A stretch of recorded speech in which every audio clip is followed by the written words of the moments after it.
Hi guys, it's Maaike. I'm back with a Spectrum Noir Basics number 3, blending different color families. And this is the result. And I left it in real time, so about 8 minutes. And to do both the colors.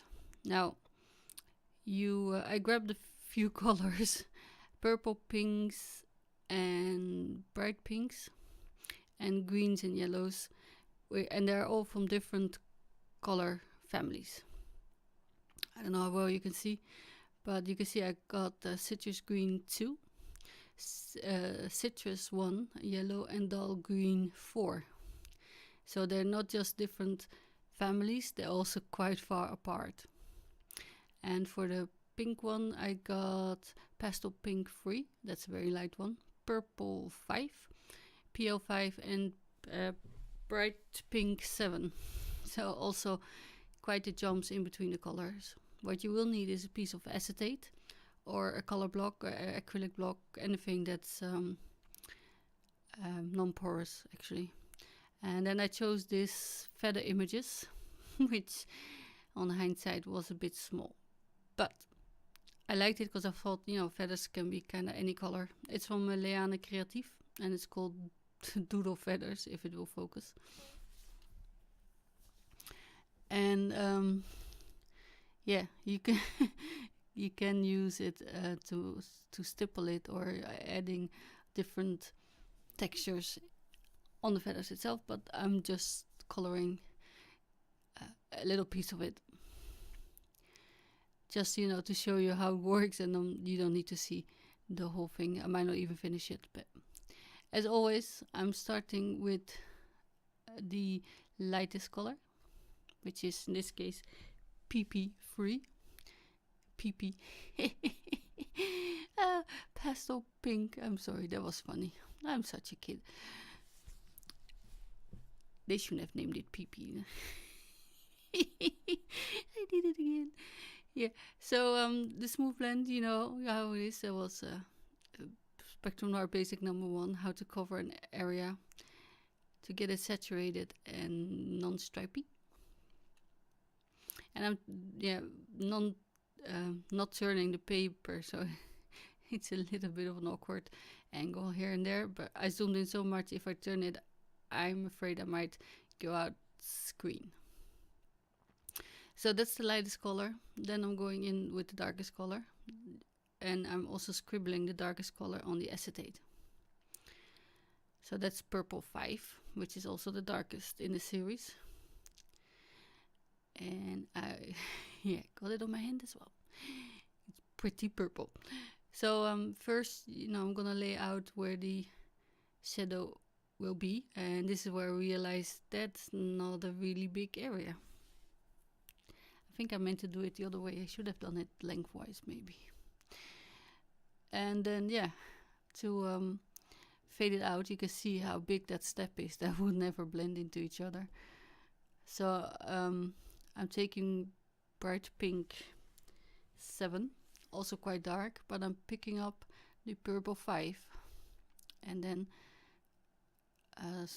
blending it into the darkest purple, just around the edges with circular motions.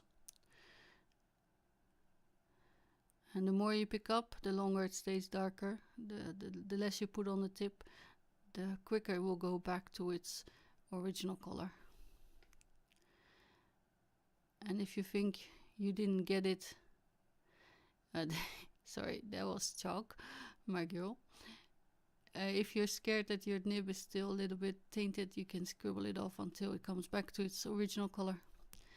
And then the lightest pink, again picking up the middle color with the nib, and using circular motions to fill in the area.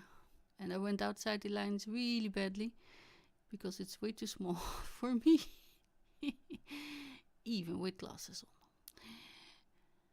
on. And without turning the paper, it's really hard sometimes to get into the nooks and crannies, but this is all for you.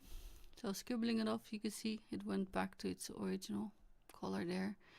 And then I'm picking up the middle color with the lightest to blend it out the last border, I guess it is. And I think, oh, well, it's still quite a bit of a difference. I'm picking up a bit of that bright pink 7 again. And of course you can use more colors to fill in the gaps without the palette blending, if you have them. If you don't, you have to use what you have at hand. And also, how you're gonna fit 5 or 6 colors in that small little area. Well, good luck. I'm letting it dry a little bit and I can see if I'm happy with it. So meanwhile, oh, I'm sorry. I meant to wait a little bit. I'm sorry. Anyway, did you have a good Easter? I spent my Easter Sunday diamond painting a black cat, of course. And I got it in and I was a bit disappointed because it wasn't full diamond painting as they promised me. So it only took me 2 hours while I was watching TV. And well, moving on to the other feather now with the greens. The citrus one, that's a yellow, is the lightest. So I'm covering the background.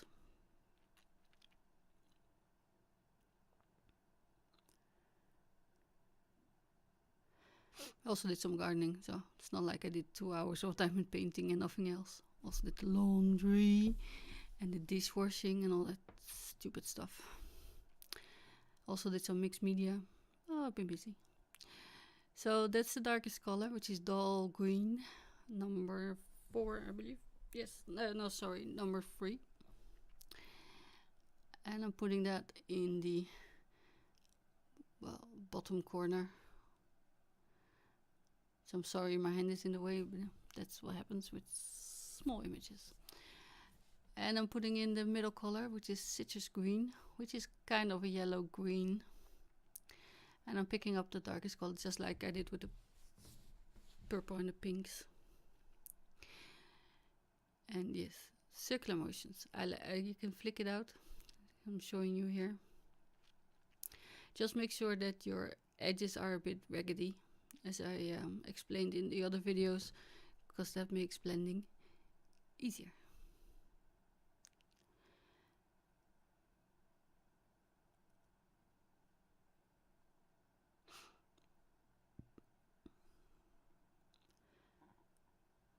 So back to the citrus, picking up the citrus green and doing the circular motions. I have to say this one was easier to blend. So I'm sure if you stick to the same color, if you try to blend green with red, that might be a problem. But all the reds, greens and blues, even if they're different families, they will eventually blend. Yeah, it still has to dry, but you can see how I went outside the lines. It's okay. Okay, well, that was pretty much the palette blending. Oh yeah, that's showing you can clean it up with some rubbing alcohol blending solutions.